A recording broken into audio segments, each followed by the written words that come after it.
2 is coming. This week I will cover the last of the materials of today's lesson and Wednesday's 27-28 week. The last material is on a test. I have posted the practice test and solution in Canvas on the main page, and also on my own external site. You can find it on the lectures page. So as of now, you've seen enough material to work out. There are 8 problems in total. Graduate students must do all 8. Undergraduates, any 7 of 8.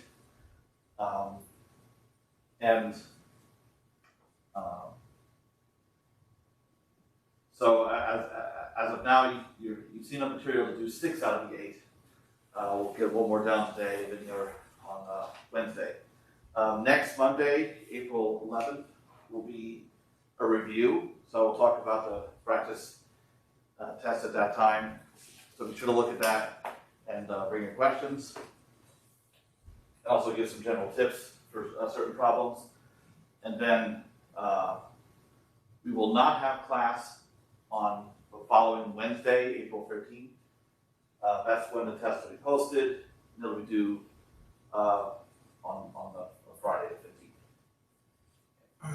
15th. I may post it early if it's ready. Right. Now I want to give some preemptive tips as I get probably typically get questions about. This is related to lesson 18, problem 3.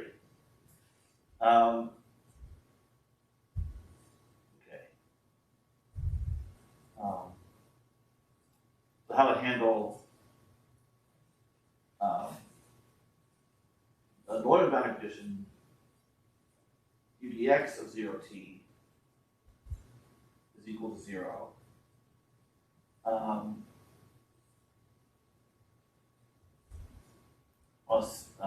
Semi-infinite domain. So the idea is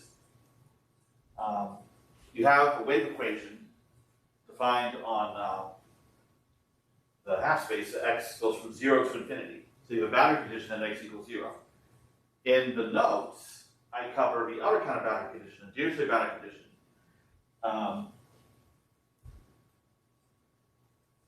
So I'm going to recap the main points of how that was handled.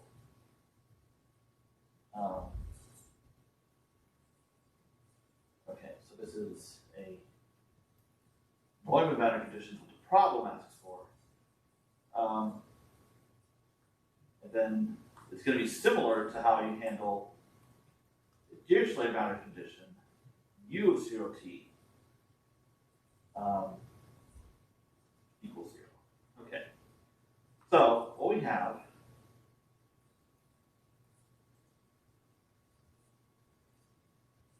is a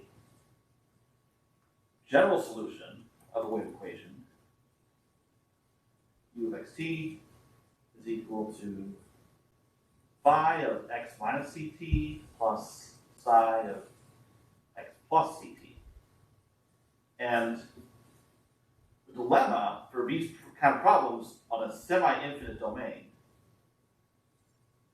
is that phi of x minus ct cannot be evaluated if the argument x minus ct is negative. So the resolution of this is you figure out phi, the other function, psi, that will be evaluated at x plus ct, which is perfectly okay. Then use a boundary condition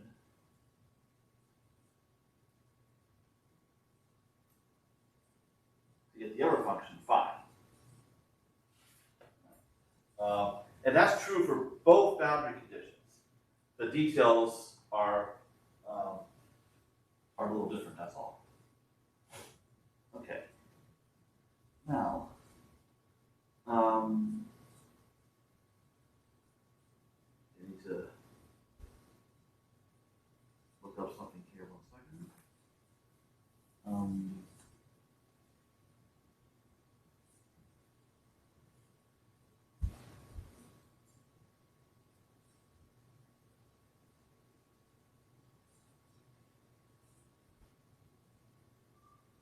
Okay. So the thing to keep in mind is, when I say figure out psi, in the case where there are no boundary conditions to worry about, like a Cauchy problem, where the domain is minus infinity to infinity, so you don't care whether x plus or minus ct is positive or negative. How you get phi and psi is entirely in terms of the initial conditions. So that is true again.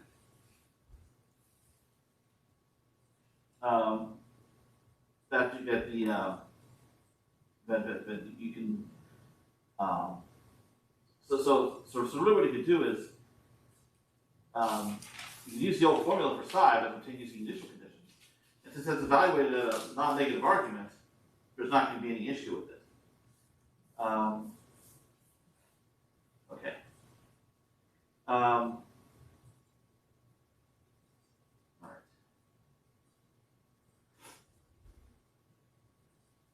So the formula for psi is exactly the same as in the case of the Cauchy problem.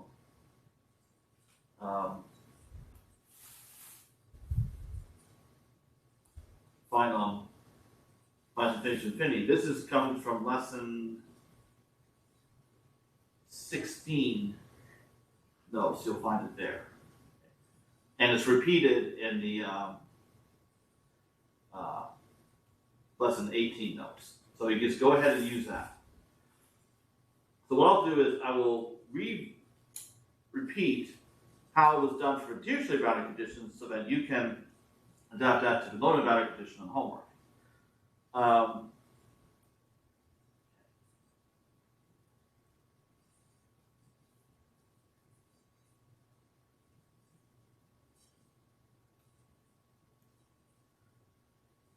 All right, so what we have is u of 0t, which is going to be phi of minus ct plus psi of ct. So I substitute x equals 0 throughout. Has to be equal to 0. So that gives us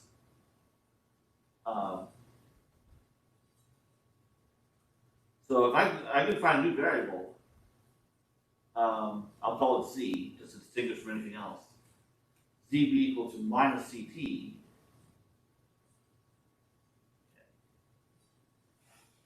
Then we have phi of z is equal to minus psi of minus z.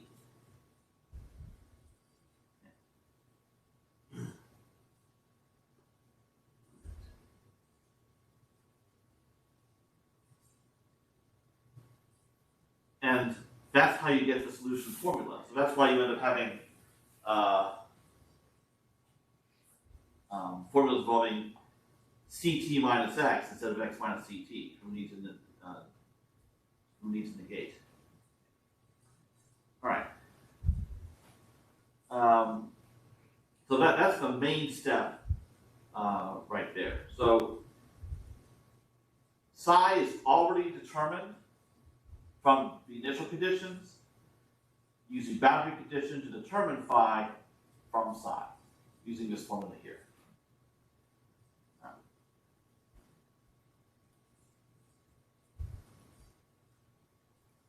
So what about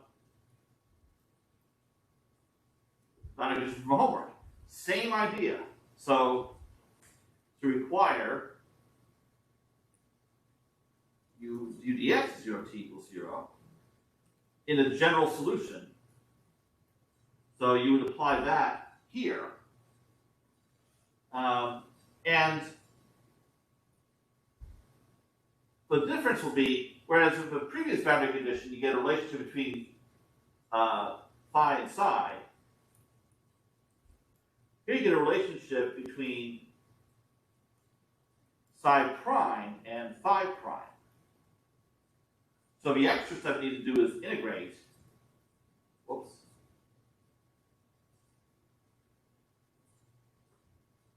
Dang it. Sorry, the text got all screwy on me. Okay. You integrate carefully.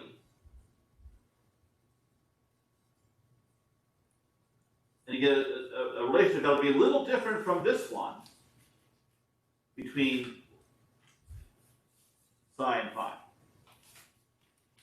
So you will end up with a solution formula similar to, not identical to, similar to the one for the Dirichlet boundary condition, where you have something evaluated as Ct minus x when x is less than Ct.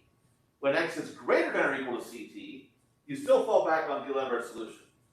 So the solution formula will be piecewise defined, just like in the other case.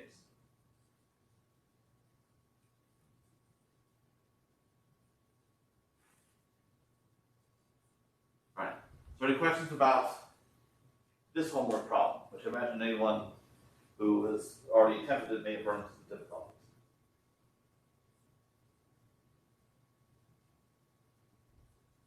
So there's your blueprint. All right.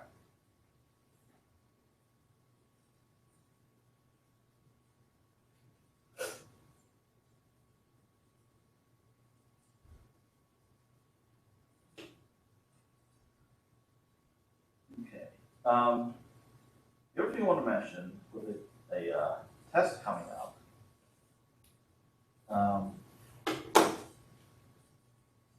But you also have various homeworks going on. So we're still working on those homeworks.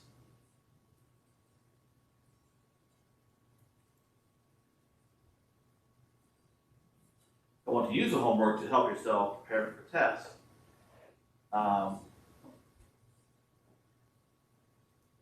Here are problems to focus on from recent or upcoming assignments. Okay. I guess I'll do this as a table.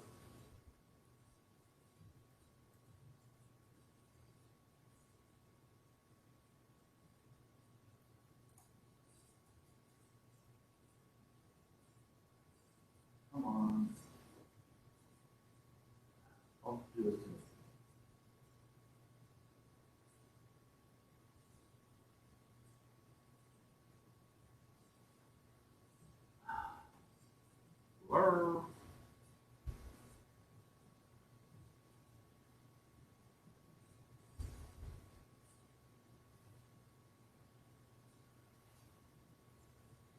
All right, it's hopelessly hung.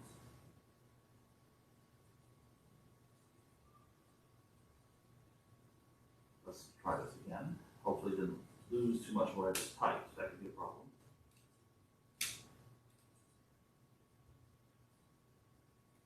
Not sure what happened. That's actually never happened before. Okay. Yep, sure enough, the very last things I typed were missing. Fantastic. Okay, let's try this again.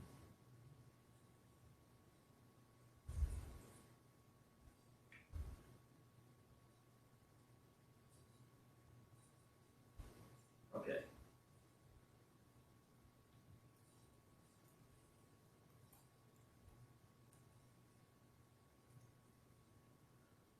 All right.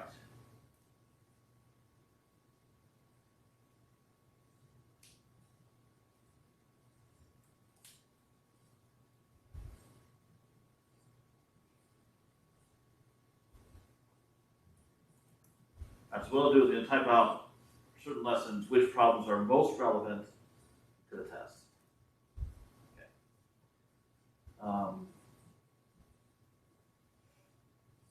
Okay, so in lesson 17, problem 3,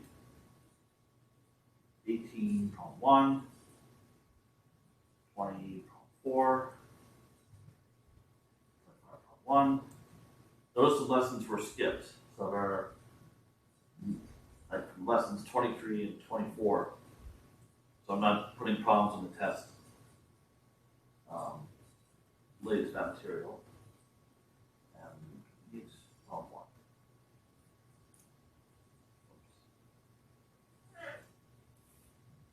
Okay. Not sure what the word height is thinking in there. Okay. All right. So if you fall behind in the homework, your best avenue to catching up is looking at these.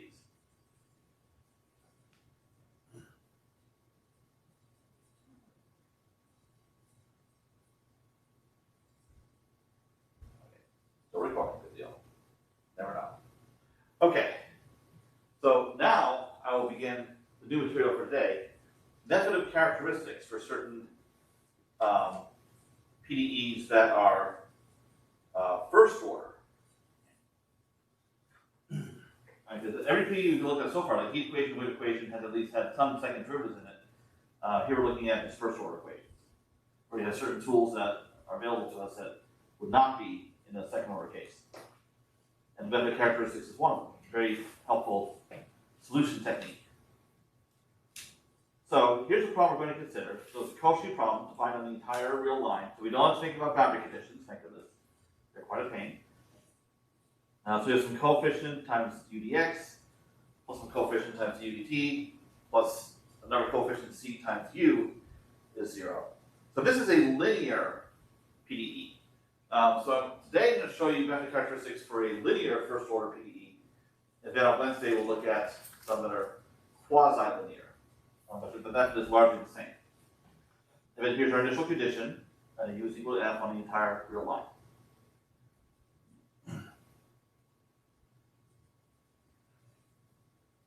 So what we can do is take advantage of the chain rule and make a change of variables to make the PDE a whole lot simpler, basically reducing it to an ODE.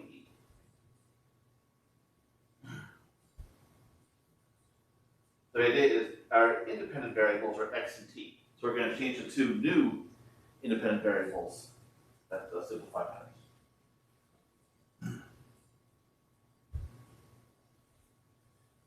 So the new variables will be tau and s. What's interesting is, having seen method characteristics in several books, what variables are used and what roles they play change. I'm making this choice of tau and s to be consistent with our textbook.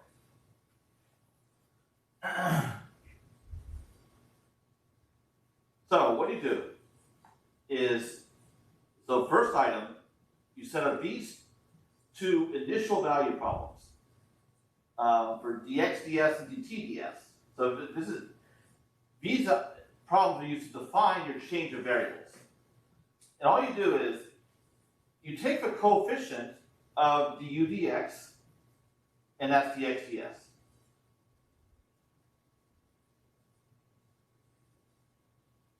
And then you take the coefficient of du dt, and that's dt ds. So that's where the ODEs come from. That's the first step in the method of characteristics.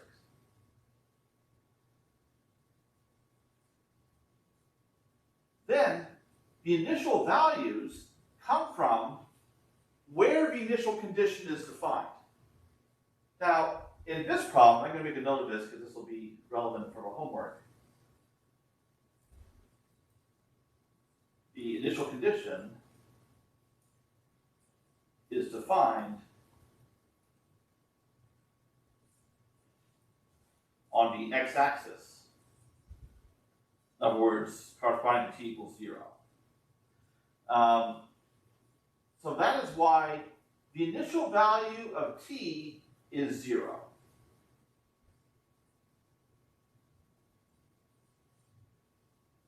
And then we set the initial value for x to be our other new variable, tau. So by contrast, if the initial condition was defined on a different horizontal line in the xt plane, then the effect of that is that would change the initial value of t of 0. So these are the customary initial conditions, just because it's customary to define an initial condition for u of x0 equals something. But if I have a different initial time, u of x t naught is equal to something, then t naught is what would go here as the initial value.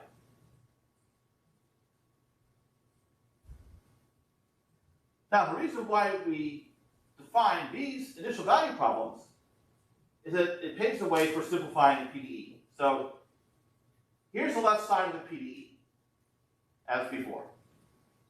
But now I use the fact that dx ds is a, and dt ds is b.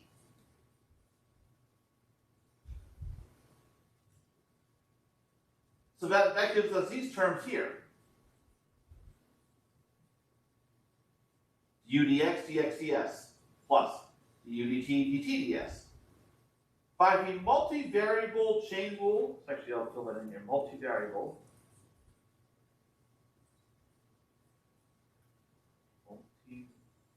Multivariable chain rule, these terms condense to UDS. So now the PDE becomes an ODE. The UDS plus C times U is 0. So this is an ODE in the single independent variable S. Now there's also tau, but you can think of tau as a parameter as opposed to an independent variable of the ODE, because the only derivatives we could possibly have as ODE are with respect to S, not tau. And then the initial condition for this ODE comes from the initial condition of the original PDE, where instead of x, you have tau, because that's the initial value for x. And here we have 0, that's the initial, okay. And that it's 0 here, because this corresponds to an S value now. So we're thinking of U as a function of tau and S rather than x and t. And then for our initial condition, U of x0 is f of x. Well, on the initial line, x is tau.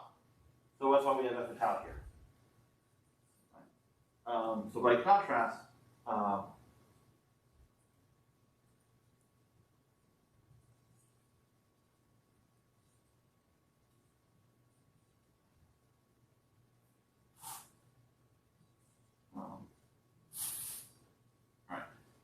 so we're going to solve for U as a function of tau and S. That would be easier to do because we just have this ODE to work with. And then once we have U as a function of tau and S, we can use these solutions of these problems to write U in terms of x and t. Right. So the arguments.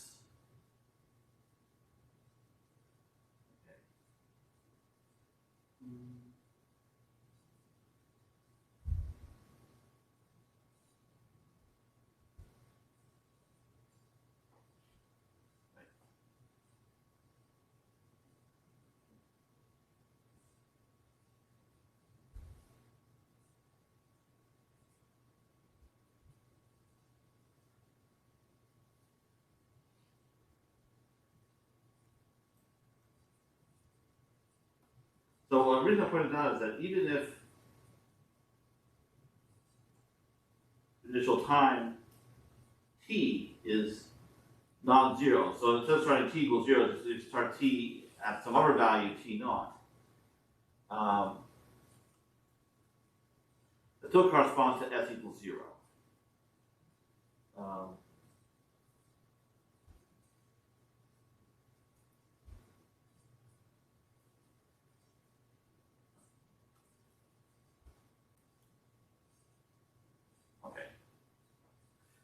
So even if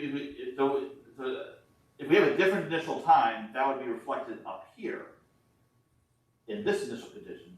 You still have 0 down here because we're defining u as a function of tau and s.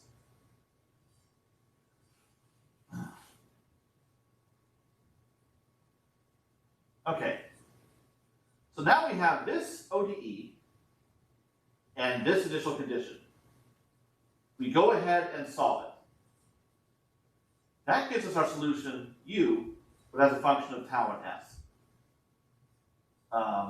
We want u of xt, but we solve these ODEs, so we solve these initial value problems also. The solution, so we solve all three initial value problems. This gives us u, just not in the right form. These two help us get u in the correct form.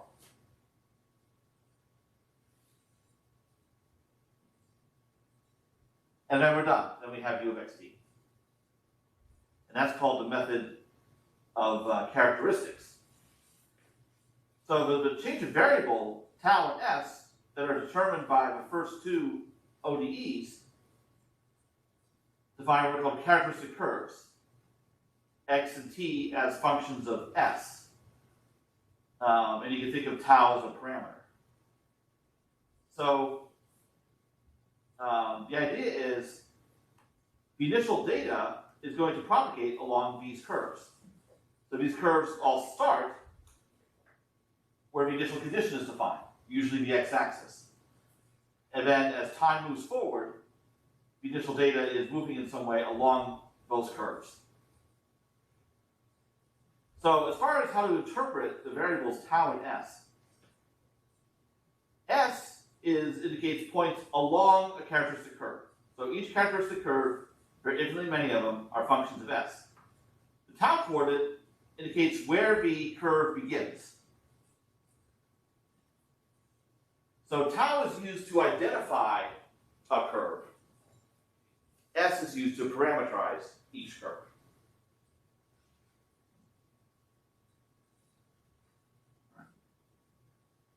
Now I'll show you some examples. So here's our PDE and our initial condition. So we look at the coefficients of du dx and du dt to define our ODEs for x and t. So coefficient of du dx is 1. So that coefficient goes down here. Dx ds is 1. And then the coefficient of du dt goes down here. So dt ds is 1. For initial values, the initial condition is specified on the x-axis. So x of 0 is tau, is the standard initial condition for that. T of 0 is 0, initial condition, because corresponding to the have the initial condition defined on the x-axis.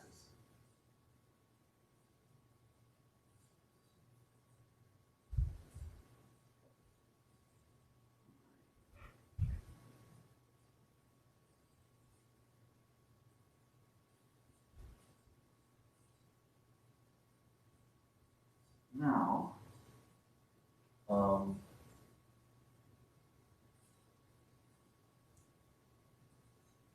question. How do we get dx over ds? How do we solve for it? Okay, I haven't talked about how we solve these yet. Okay, they're just given. Yeah. So how you get the ODE in the first place is from the coefficients of du dx for this one, du dt for this one. Oh, okay, just okay. Yeah. So the coefficients of ux and ut define these ODEs. Where the initial condition is defined gives you the initial values.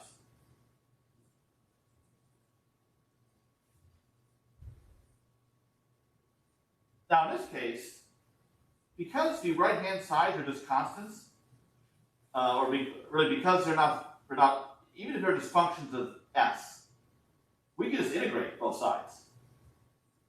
So here, we integrate both sides of this with respect to s, and we get x is equal to s plus a constant of integration, like your plus c.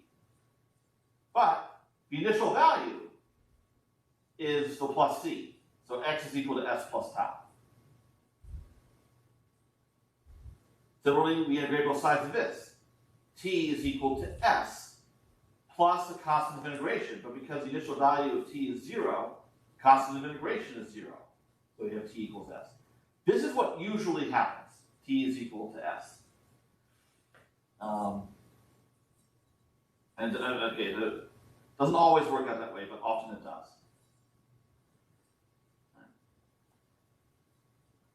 Now, if the right-hand side depends, like if this depends on x, or if this depends on t, then you got a bit more work to do. But you got to fall back on your Map 285 techniques for solving first-order ODEs. And actually, I think I have that in the next example.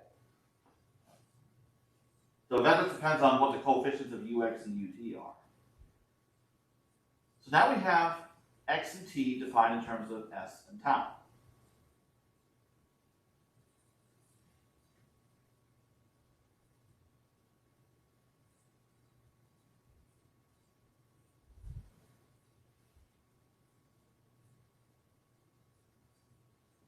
And then for the ODE for u, the remaining term, so here we had plus 2u, now we have uds plus 2u, is 0, the right-hand side of the original PDE is what goes here.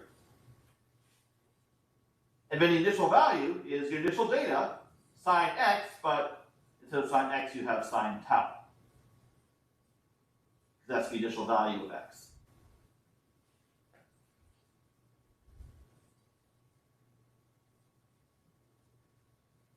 So now to solve this, this is a separable ODE. So the solution is e to the minus 2s times something, a constant that's independent of s. But it can depend on tau. And because sine tau is the initial value, that's what goes here.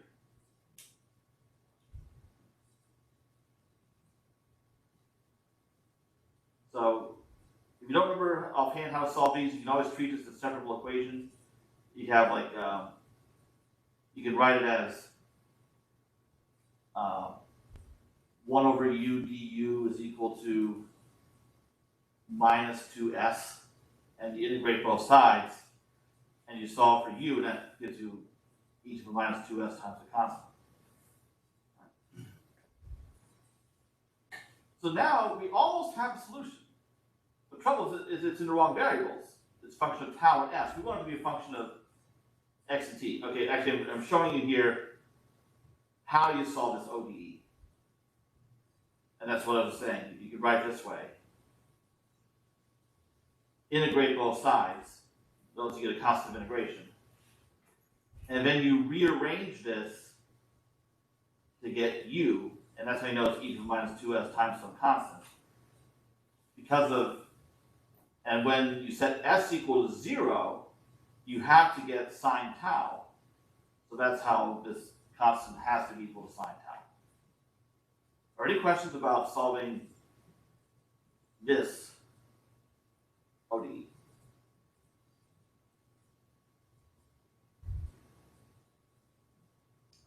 This may be a stupid question, but what does a line over the C mean? Of a line, oh, this? Yeah. Oh, okay. It's just because to distinguish it from this C over here. Okay. Because I'm taking e to the C and redefining it to call C tilde.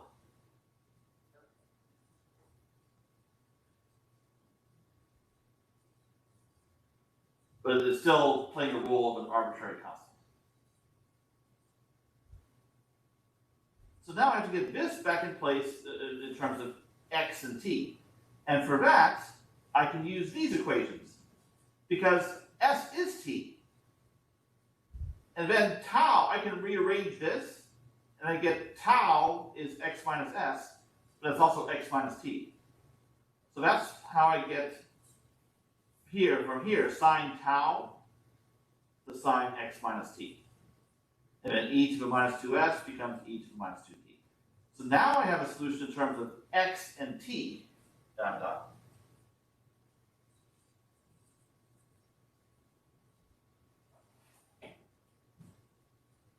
Are there any questions about this example?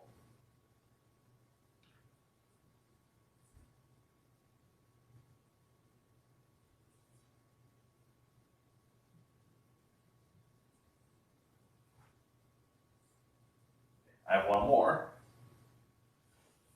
It's gonna be a little more challenging.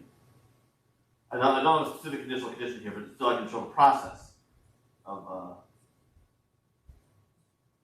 solving this kind of problem, whatever initial data you have. So the coefficient of du dx is the right-hand side of this ODE. Coefficient of du dt, which is 1, is the right-hand side of this ODE. Initial conditions defined on the x-axis. So x of 0 is tau, t of 0 is 0, as before.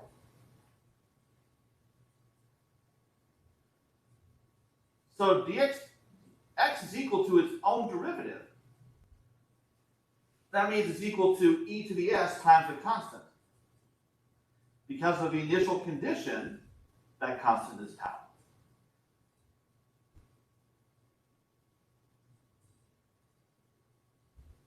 Here we can integrate both sides, so we get t is equal to s plus an arbitrary constant integration. But from the initial condition, that constant integration must be 0. So t is equal to s. So now we have x and t defined in terms of tau and s.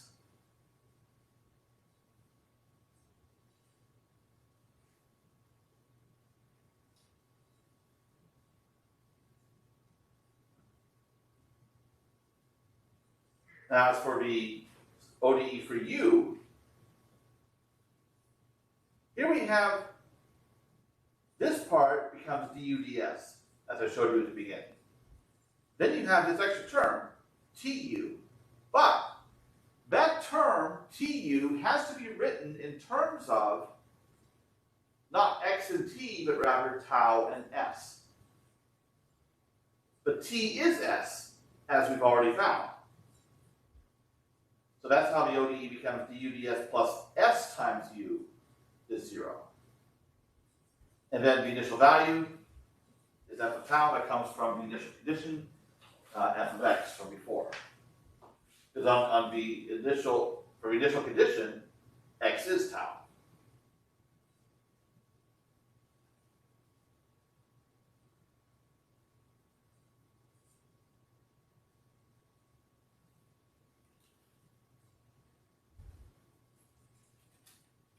So remember, your ODEs for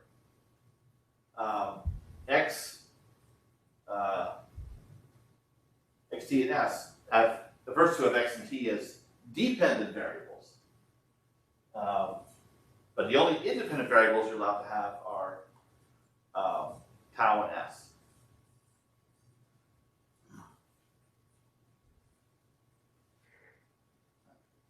This ODE is also separable. So if I rearrange it to get u on one side, s on the other, I have this. So now I integrate both sides. I have my constant integration. And if I keep in mind the initial condition, whenever s is equal to 0, u must be equal to f of tau. So if I use that to figure out what capital C must be, and then I rearrange this to solve for u, I now have u as a function of tau and s.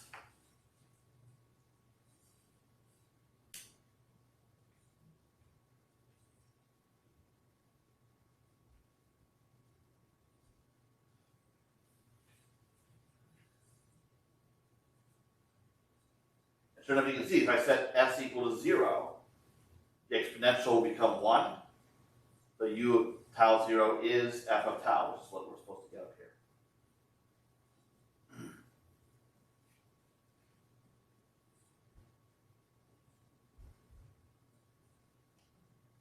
I should mention, if I apply the initial condition to this equation right here, what we end up with is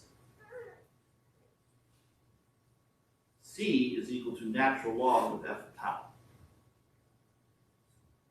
Because if I set s equals 0, I get natural log of u equals c. Well, natural log of u must be equal to natural log of f.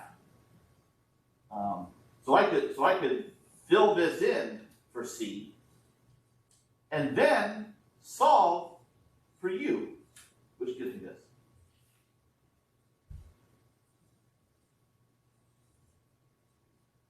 Now, the last thing to do is get this solution in terms of x and t rather than tau and s.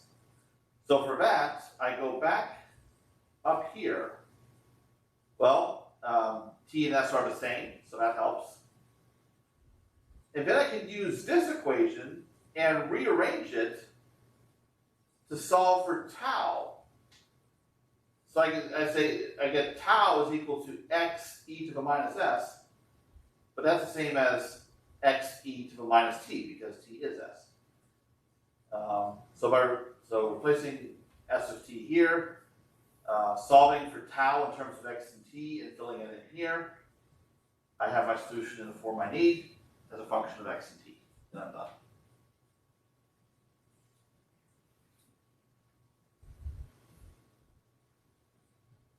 So to recap, read the coefficients off the PDE, the coefficient of du dx, the coefficient of du dt. Those define your ODEs for x and t.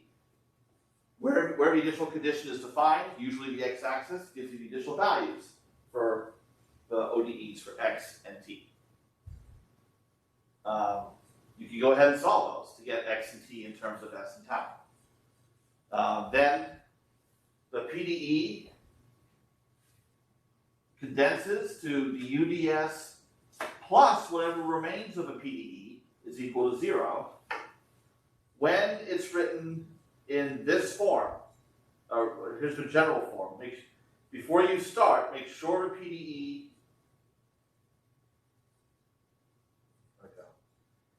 is written in this form, because everything that's done past this point assumes that's in this form already.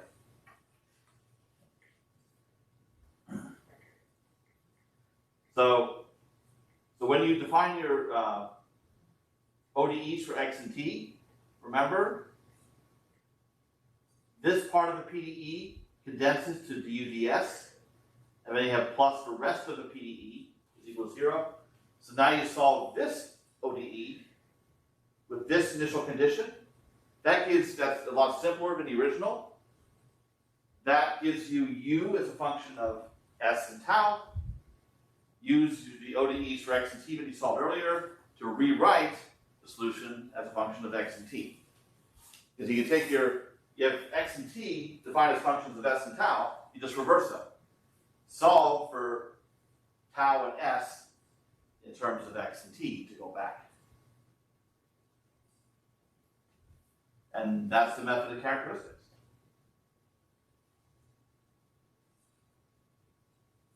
It'll get a little messier for quasi-linear problems, as we'll see on Wednesday, but the general method is still the same. So the last two problems on the upcoming test deal with method of characteristics. One for linear, like in this lesson, and one for quasi-linear, like in the next lesson. Do we have any questions about method of characteristics?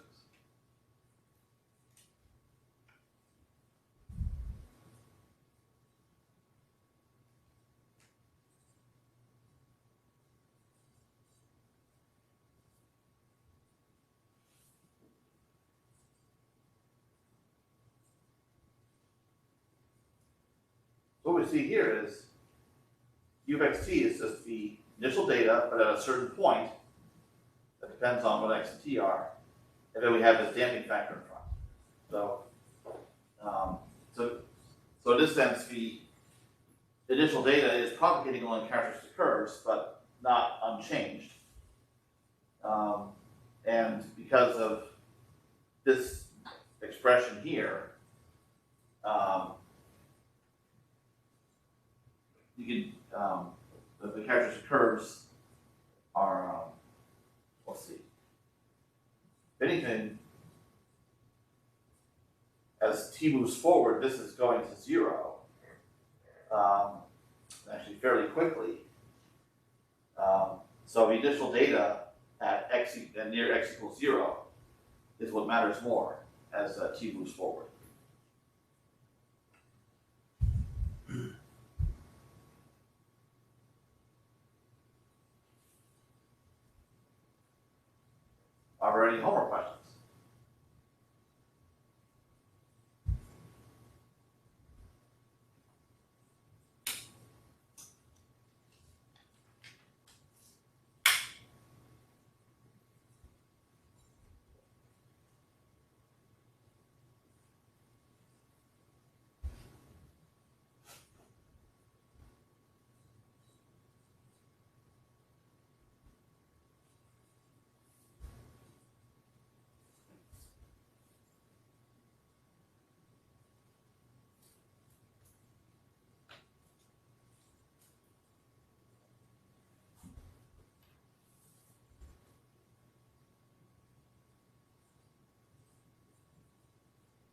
and based on questions I get, one more proactive homework tip.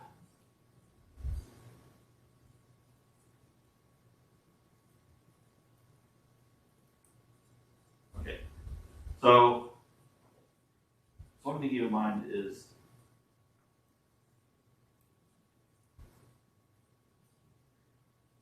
if you're doing eigenfunction expansion, where you have, say, some function f of x is expressed as a sum. You have some coefficient that I'll call an, and then you have some known eigenfunctions, like for instance the sine n pi x over L that we often see.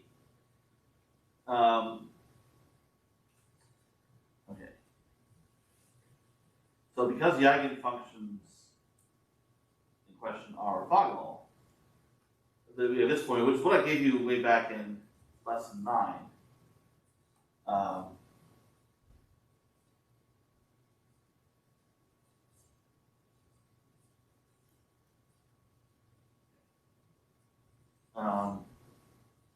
Okay, and we'll assume that the interval, the spatial domain, is 0 to L. So that way, whatever integrals we have will be from 0 to L, as we generally have. And in the denominator, we have x n of x squared dx. Okay. Now, if your function that you're expanding, f of x, is already a linear combination of this form, f of x is, so if it's given to you,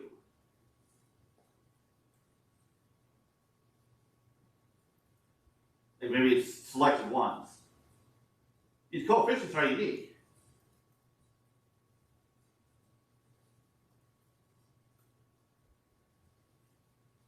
So you can just read the coefficients off the linear combination.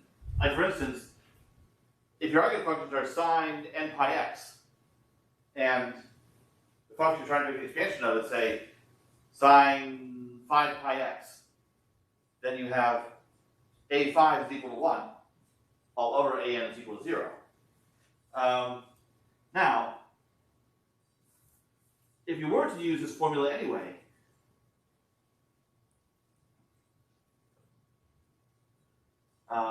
keep in mind is, okay,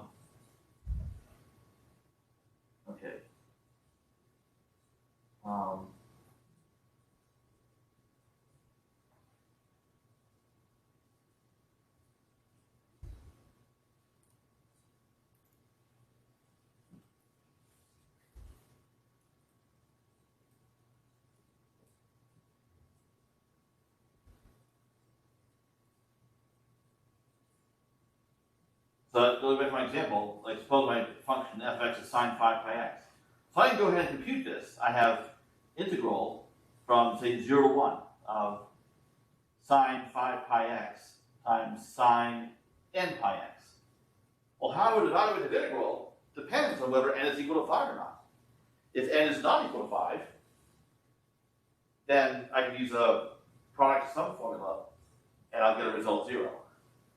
If n is equal to 5, using a product sum formula will give me a division by 0 in one term.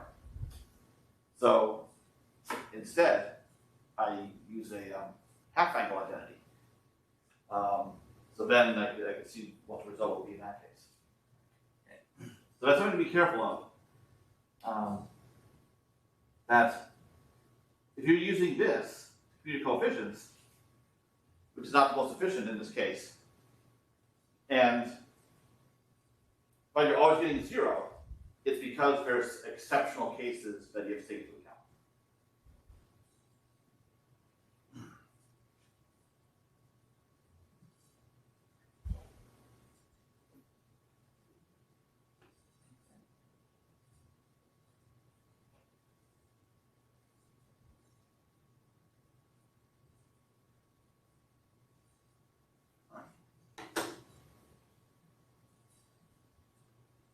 one more chance for any questions?